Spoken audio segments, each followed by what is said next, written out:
ಇದು ಭಾಗವತ ಮಂಗಳ ನೀರಾಜನೋತ್ಸವ ಅಂತ. ಅದು ನೀರಾಜನ ಅಂದರೆ ಭಗವಂತನಿಗೆ ಅತ್ಯಂತ ಪ್ರಿಯವಾದದ್ದು ನೀರಾಜನ. ಅದು ಮತ್ತೆ ಬೆಳಕು. ಭಾಗವತ ಒಂದು ದೊಡ್ಡ ದೀಪ.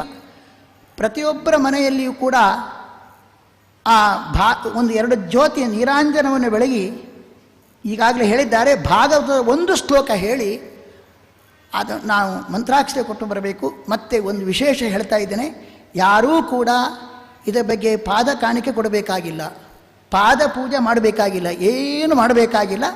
ಭಾಗವತವನ್ನು ಕೇಳ್ರಿ.